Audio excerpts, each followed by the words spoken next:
Modstation.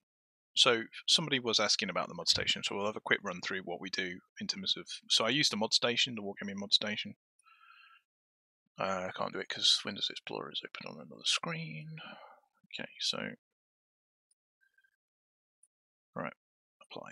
All right, so I'll take you through what we've got on this. So the first one is basically crosshairs. So I've got the NOMOGRAM Classic crosshair, which is a dynamic crosshair that I use. It gives scaled ranges, top and bottom, for different not thresholds. I think one's 30, one's 20, something like that. But I mean, it's a field thing as much as anything. Nothing is not taken. Thank you for the 100 bits. That's very kind of you.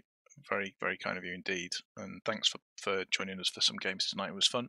Appreciate it. That's all I take on this. There are some other things you can do down the bottom. There's some range finders and static crosshairs that you can add in on that one. This one, you can get different types of detection markers. I use the radiolocation modification, so rather than just a simple white, I've got a more pronounced double blue, and you can also have that in green or red. I quite like the blue because it's a fairly neutral colour, while the green is quite positive and red is quite negative.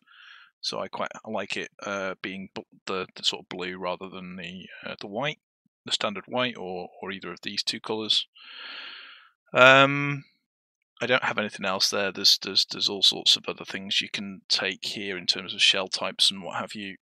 Next, I have this is the panel selection. A lot of people use the better best ones. I use the customizable panels by Roslich. And I have them set up. You can have them set up in a number of ways. I quite like this one because one of the main things it gives me is it gives me the panel with the clan name and the person, which I quite like, as well as the ship and the tier. And then you can add a whole heap of stuff on there, and we'll look at that in the game.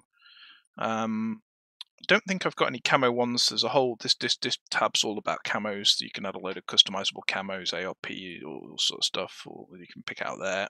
On this set of this is around the combat interface. So I do have quite a few things on the combat interface. So I have the score timer, which is quite important, the countdown to when you're going to win or the enemy's going to win for the points. I have the compact ship battle parameters. This was something that used to exist, this panel, and then Wargaming came in with a bigger full screen sort of view of it. I think they might have shifted it back, but I run this mod where I can H and then it will pop that up. I run the radar timer, so I got a little countdown timer when the radar goes off. Clock in battle, so I have clock in the battle at the top. Just tells me the current time. FT assistant just gives me countdown and for planes and stuff. Just give me some information on planes.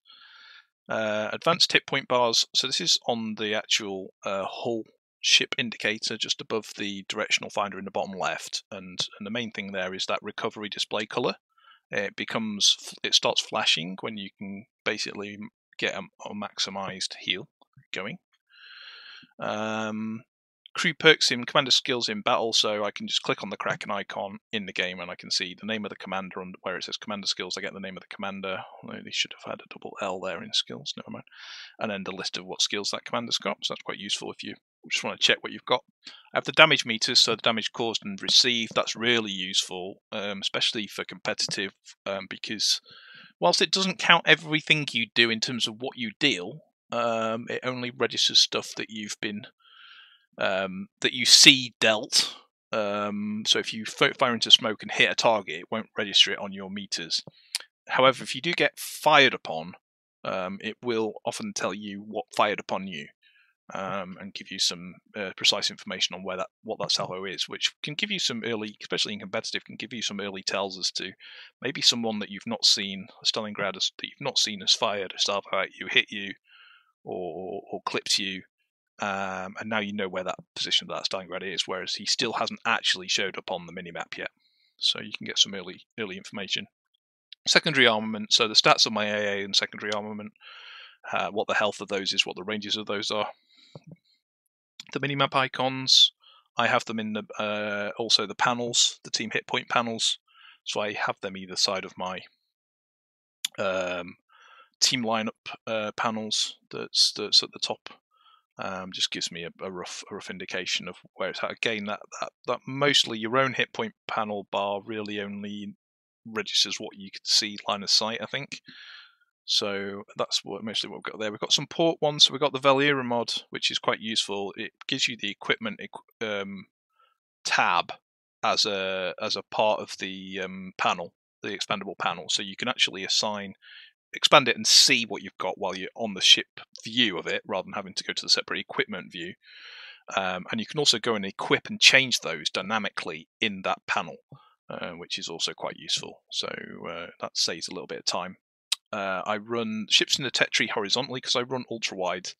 I can run the whole tech tree from left to right rather than top to bottom, and that will show me everything without having to scroll. And it will show me super ships as well without having to scroll.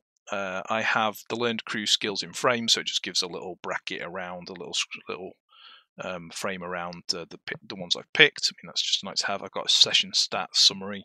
It just tells me some stats on, win rate, victories, damage done, average damage caused, kills, and then XP totals, free XP totals, credit totals for the session.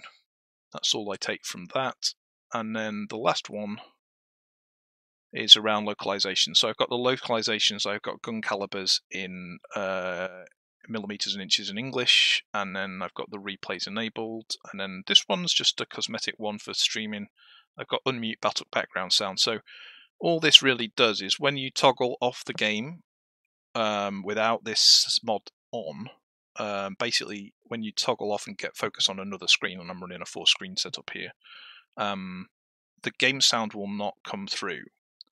So if I were to go to one of my other screens, it wouldn't sound. With this mod on, the background sound plays all the time. So let me minimize this back, and then we'll launch.